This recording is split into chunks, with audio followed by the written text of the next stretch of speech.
সাইডে নিয়ে একটু দেখো, আলোতে এনে দেখো। হ্যালো বন্ধুরা, গুড মর্নিং সবাইকে। সকলে কেমন আছো? আশা করি সকলে অনেক ভালো আছো।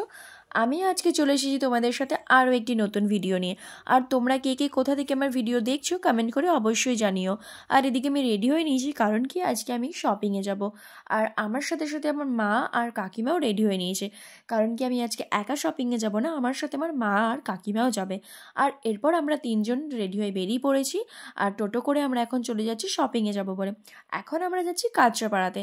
আর এরপর কাঁচরাপাড়া পৌঁছেই আমরা আগেই চলে গেছিলাম এই মার্কেটটাতে। এই মার্কেটটাতে আমরা গেছি বিয়ের শপিং করতে। কেন সেটা ভাবছো তো? আসলে শুনেছি বিয়ের শপিং করার জন্য নাকি, বিয়ের কোনো কিছুই কেনাকাটি করার আগে নাকি হলুদ কেনাটা খুবই শুভ।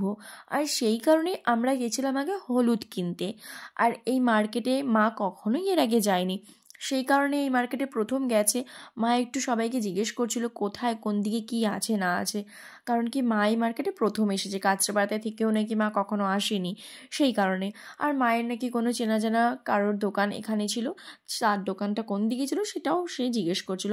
আর এরপর আমরা একটু মার্কেটটা ঘুরে দেখছিলাম। আর ঘুরতে ঘুরতেই দেখলাম যে এখানে কত রকমের আচার ছিল, ফুলকপিরও নাকি আচার পাওয়া যায়। খালি আচার কেন, নানা রকমের পাঁপড়ও এখানে বিক্রি হচ্ছিল। তারপর যাই হোক আমরা চলে গেছিলাম জুতোর দোকানে। আর সেখানে গিয়ে আমি জুতো পছন্দ করছিলাম।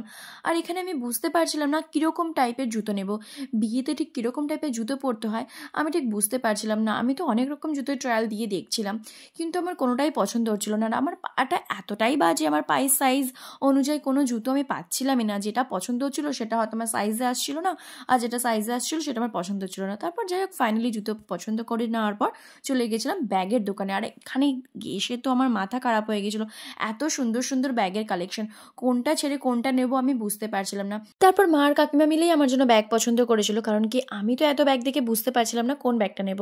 আর এরপর আমার ব্যাগ কেনা কমপ্লিট হয়ে গেছিলো। আর এরপর আমরা চলে গেছিলাম বরের টোপর কেনার জন্য। কিন্তু টোপর কিনতে গিয়ে একই কাণ্ড হলো, টোপর কিনতে গিয়ে আমার মা আর কাকিমা এত সময় লাগিয়ে দিল, ওদের নাকি টোপর পছন্দই হচ্ছিল না। একটার পর একটা টোপর ওরা দেখেই যাচ্ছিল। দেখো কোনটা ভালো লাগবে। ঝুল আছে ভেতরে, এটা খুললে পরে দেখা যাবে। তো তোমরা দেখে বুঝলে তো যে কেন আমি এই কথা বললাম। আমার মা আর কাকিমা তো টোপর পছন্দই হচ্ছে না। আমার জিনিস কিন্তু এত সময় লাগেনি যতটা ওরা বরের টোপর কিনতে সময় লাগিয়েছে। আর আমি এখানে দাঁড়িয়ে থেকে না খুব বোর হয়ে যাচ্ছিলাম। আর আমার হট করে চোখে পড়লো যে এই সুন্দর সুন্দর গোপালের কম্বলগুলো। আর আমি চটপট করে চলে গেছিলাম গোপালের জন্যই কেনাকাটিগুলো করতে। তোমরা দেখো।